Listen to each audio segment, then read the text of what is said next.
Well, hey there, YouTube. Good morning. It's Petey Two Finger talking about Pink Floyd, David Gilmour. I've made several videos on this channel where I talk about how I don't like David Gilmour. All truth be said, I I love the guy's art. I love his music. There's just certain things about his personality, how he's ended up mellowing into his old age. It's this thing where he doesn't like Roger Waters, this thing where he won't talk about the wall, this thing where he's kind of like an elitist one percenter because he's so rich and charging a real lot of money for tickets. I don't like the idea of him putting out the Endless River. I don't like his comments when the day that Sid Barrett died, the stuff that he always kind of takes jabs at Sid. Like he'll say, well, his mother looked at him like he was some sort of genius. Well, so do the fans. Your house that you live in, you're living in it because of Sid. If Sid didn't have his meltdown, there wouldn't be Dark Side of the Moon, Wish You Were Here, Animals of the Wall, of the Final Cut, or Momentary Binge of Treason, or Dunce, or whatever the other one is called. Mindless River. So, let's be perfectly frank. One of the things that I often see in my life is something called first song of the day syndrome. And this is where when I wake up, and this is especially if when I wake up I haven't had enough sleep, or maybe back in my younger days if I had overdone it the night before. But going into the restroom, hitting the power button on the radio, and that first song that you hear of the day will have a really powerful emotional impact. It'll be able to just go right through into the subconscious and like mind control, like it programs me because I just woke up, and there's something about that state of consciousness that makes me more vulnerable. Or maybe if I'm intoxicated, or it's the morning after, this stuff can be really powerful. And Rush wrote about it in a song called Spirit of the Radio. Okay, so this is a real thing. And if you're the type of person that's sensitive to music, does emotional music seem to have an effect on you? Something in a Faith No More song that's from the Scientology questionnaire. This morning for me, it was Shine on You Crazy Diamond, which, could there be a better song for first song of the day syndrome? It's part 2, which is really what is it, part 10 through 18, and it's a Chicago radio station. They call themselves Chicago's classic rock. I think it's 97.1 The River, and they've got a guy, Bob Stroud, who I've been listening to since I was a kid. Bob Stroud knows a lot about music. He knows about who produced it, who's on it, what studio. He's just a wealth of information, and he's got a. I don't really like his voice, Stroud. He did this rock and roll diner thing where he had sound effects of people eating, glasses clinking, and you would call in requests. But he would tell you, like, this is Todd Rundgren's first band, the Nas, and they had a couple of hits, and just really cool, really cool. So I wake up, I hit the power button, and it's the opening notes to Shine On You Crazy Diamond, the second one. I do my thing, I take a healthy pee, and then I went and took my medication. I came in here and sat down, fired up the computer, and then I had to go back to the restroom to take care of something else. And I turn the radio on, and I hear, "Nobody knows where you are." The first they're just starting to sing.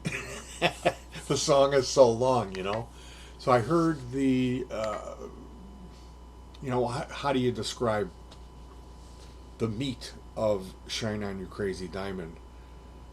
It's like one of the coolest pieces of music ever. The highs that it hits, and it's got this kind of mechanical beat chugging along. It's just Pink Floyd at their finest moment. It really is. And the lyrics are incredible. Waters pile on many more layers, and I'll be joining you there. You rolled on the steel breeze. Oh, 97.1 is the drive. We got a note here. Thank you. The river's 95.9. Rolled on the steel breeze. And that, what gets me about that is there's a band called Steel Breeze. And there were some horrible one-hit wonder band. Because that's the best name for a Pink Floyd tribute band. Steel Breeze. I mean, come on. Come on. And so I looked into that. I looked it up. What does that mean? My friends and I would talk about, like, you would get this shiver when you were on LSD, and it felt orgasmic. Like this shiver would come when you were like peaking, and you would shiver, and it was like you were getting hit with a breeze. And we thought, well, that must be what they're talking about, the steel breeze.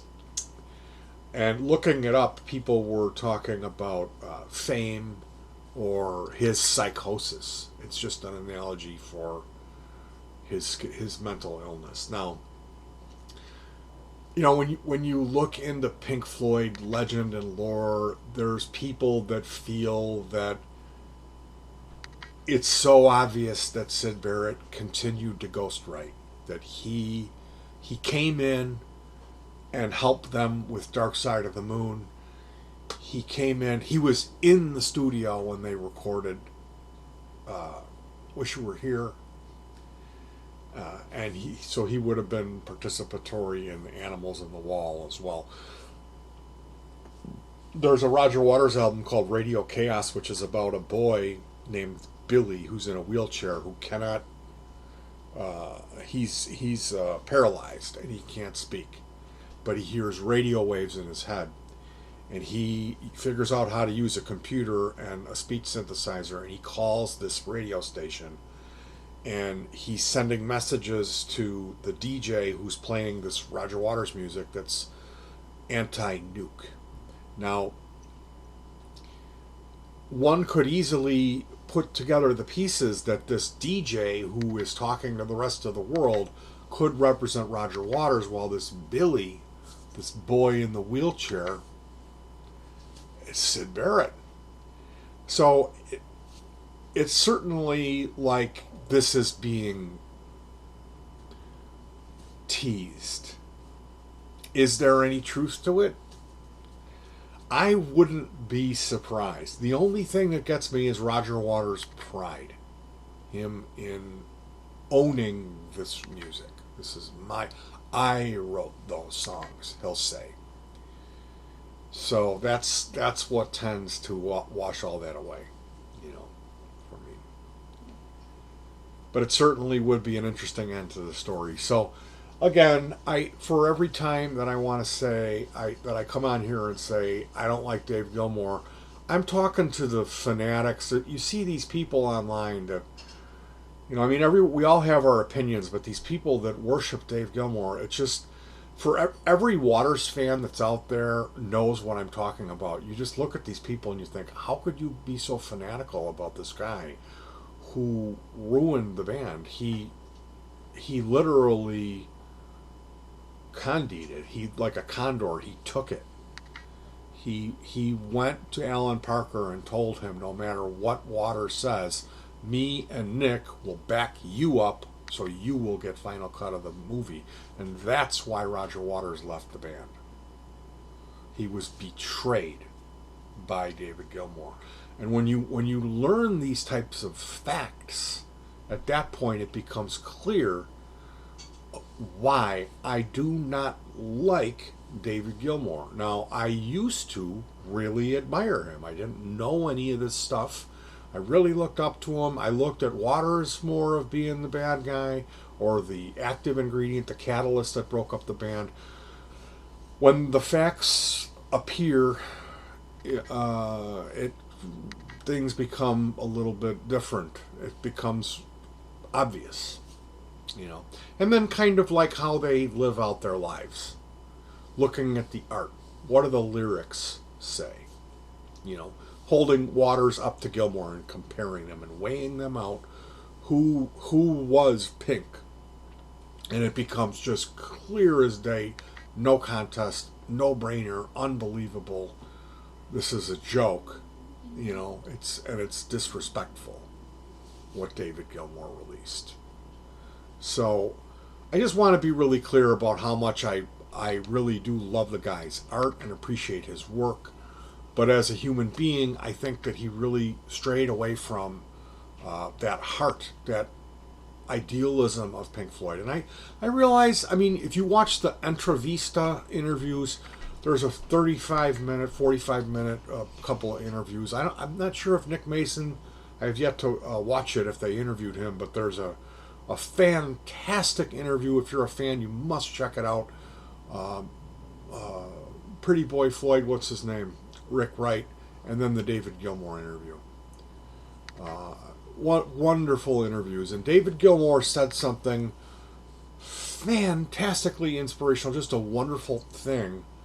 And it totally goes along, it jives with my whole thing, my message that I try to bring to the online guitar community, which is kind of a multi-tiered thing. It's like, don't get so hung up on gear.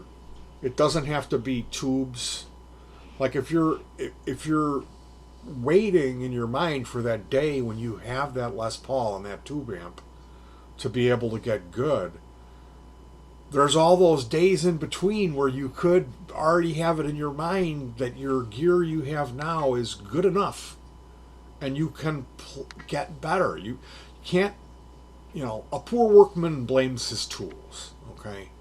That the stuff that they have out now, if you make wise choices and buy the right affordable gear, you can get really good tone for cheap. And I'm remembering going back to the early 80s when the gear that was out there that was cheap was unbelievably noisy and had all kinds of issues with it. So looking at it from that perspective, we're in a blessed age where you don't necessarily, the tube amp is unbelievably great, and you are, if you can afford a $5,000 Les Paul, a $5,000 tube rig where you don't need any pedals, you can just plug in with a cable, well, good for you. But there's a lot of us that can't, and I am not going to let that ruin it for me. I'm going to go and find ways around that to get my guitar to sound good enough where a normal person who doesn't know about all this tubes and analog worship and bowing down to stuff that you've never even played through, that you think is so much better. Because I've got news for you. I've played through all that stuff, and how good the new digital, the latest stuff is, there isn't that big of a gap anymore. Okay, and that's my point. My other point that I try to bring is playing covers is part of your growth, your path, okay? And it's not a destination. If that's, for me, okay, maybe a lot of people, that's what it is. That's your ultimate goal, is to be in a really good cover band for that one band that you love. Like me, it's Pink Floyd. If there was one band that you hear on the radio that everyone would recognize it and be like, yeah, let's clap and we all know it, it would be Pink Floyd. That would be the band I would pick if I could be in some cover band, call it Steel Breeze, and I would, play keyboards or bass. That would be better. I'd play bass in it. But for me, that's not wouldn't be rewarding as doing somebody else's thing, trying to ape it and never really, like, maybe you could get close with the music, but the singers are going to always sound different because, they were born in Chicago, and if you're going to try to ape a phony Brit accent, come on, man. Come on. You can't do that. It's going to sound horrible. And that's my problem. One of my issues with the cover band scene. So it's like, don't get hung up on your gear. Tube and analog fetishizing is ridiculous waste of time. And but yeah, playing covers and that, like, how I believe it's you pick up the instrument, you get adept at it to the point when you can operate it, you can tune it, and you can kind of plunk around on it, and then maybe you meet some like-minded people and you do the cover band thing to the point when then you get good. And once you're good, then you break away from that. You stop playing covers and you write your own music. Now, you can also take covers and reinterpret them or play them masterfully. That's all fine, but I know that experience, I know doing it, and for me, it was a lot of frustration. There's something so freeing and so fun about just saying, I could care less about this, going to the bar, about women watching you do your thing. I could care less about any of that. I'm just going to let my fingers do the walking, name that stupid piece of music shoelace boogie and E, and whatever you look at, the first thing you look at after you wrote it, some meaningless title, and then I'm going to play it for the sake of playing it. And that's, for me, that's been where I'm at. That's been it. Now,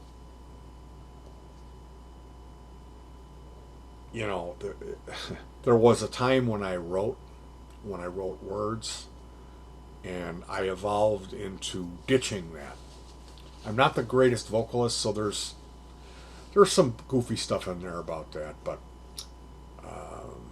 for me, I think moving on to instrumental music was the next step in that evolution of getting closer to just like the least, like Craig Anderton said this, that we don't write the music, we're merely channeling it. So however you can get the process of that with the least amount of interaction between the physical world or chains, physical handicap, the purer the song and the better the experience is going to be. If you can just let the song come through you. Okay? And I've said to my wife, there's only one way to play this song, and I didn't write that. Like, the song came to me, you have to play it this one way. Don't get mad at me if I'm telling you you gotta bump, bump, bump on the bass instead of going gadur, gadur, gadur. I didn't write it. It just came to me. And I know that sounds weird, but when you have been down this road and you're feeling like music is coming through you, that's just a fact of life. And the quicker you realize that and comes to grips with that, the easier it comes. So I know this is really long video, me talking about Floyd and music and all this different stuff about what I think is good and what I think is wrong. I want to end this. It's a great quote from David Gilmour. He had his own very distinctive particular style. When you stop. Okay, here it is. When you stop. Particular style. Right here. When you stop imitating and start liking your own sound, that's when you sort of start getting somewhere, I find. I spent a lot of time trying to be Eric Clapton, Jimi Hendrix, Pete Seeger, Lead Belly, all sorts of other people on the guitar, and there was a moment when I actually liked something that I played myself and started realizing that what I saw as my deficiencies actually could be turned into my qualities, and Sid certainly turned his deficiencies into qualities, and much earlier than I did, and became very original, innovative sort of player. There you go, straight from the horse's mouth. Couldn't have said it better myself. And what I have said about my own experience is I lost my fingertips, but I stuck at it. And it was a long time for me before I could even feel comfortable or some kind of fluid motion on the guitar. And I'm still at the very beginning of that. I'm just learning how to kind of do it a little tiny bit. Okay? And I'm talking about like lead, like fluent lead playing. Very difficult for me with just two fingers. And a lot of that is just mental, and it's weakness. It's having a weak pinky to play with. A strong index and a weak pinky. It's playing an instrument designed for four fingers with two, is what it is.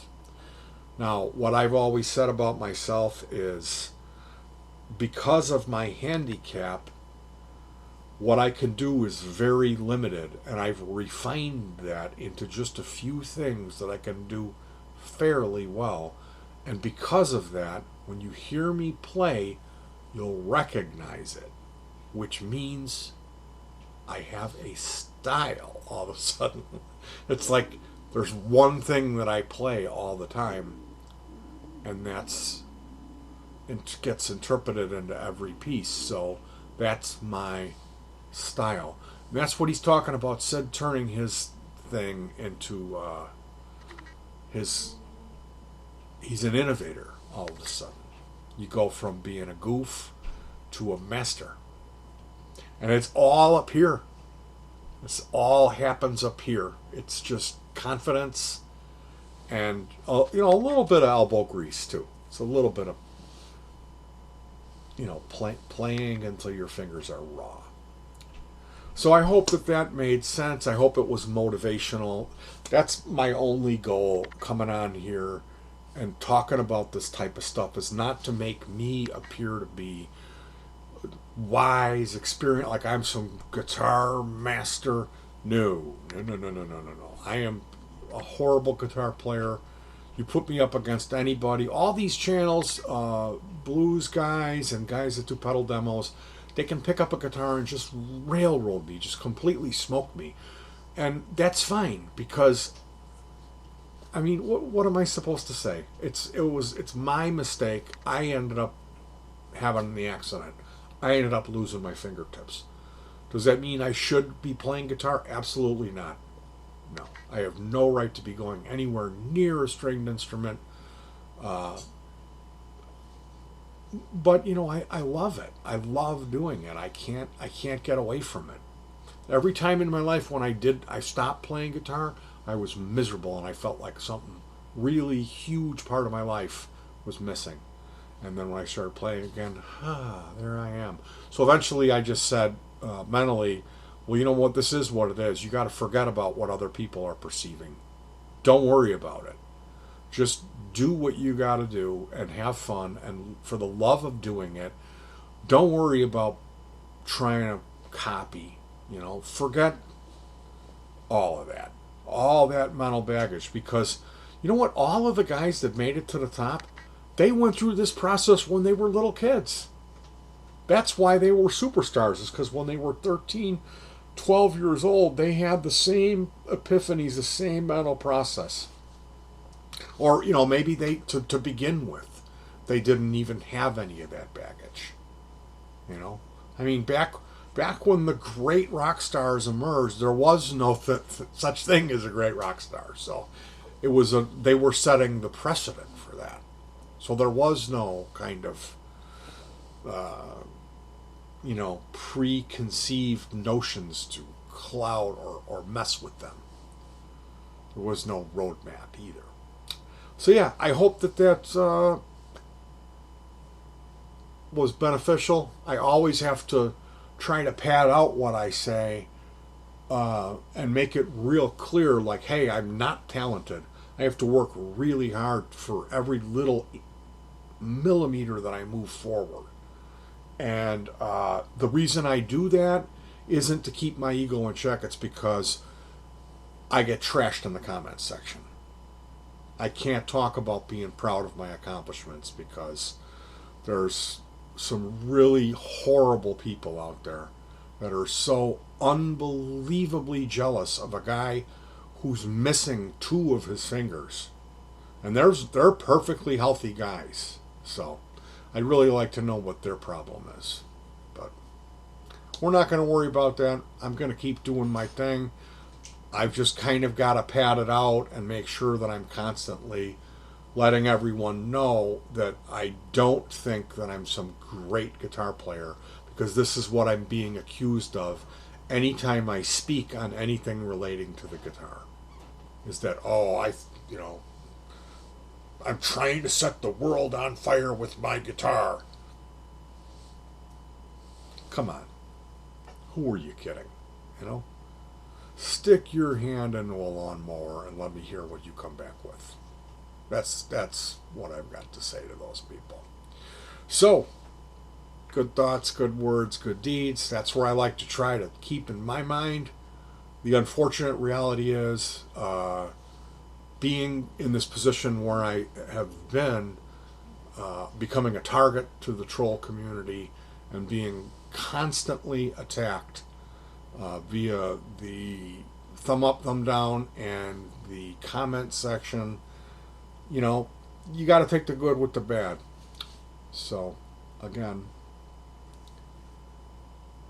I hope I can still serve to be inspirational and help people out by talking on this type of things, encouraging other people to do well with their guitar playing, and not have that misconstrued into the fact that I'm some egomaniacal tyrant who's got this inflated image of himself, because that's absolute slanderous lies is what that is. All right, you guys, I'll talk to you soon. I'm going to be editing the concert. We got Name That Song coming up. It should be fun. So wish me luck, and we'll see you real soon. Peace.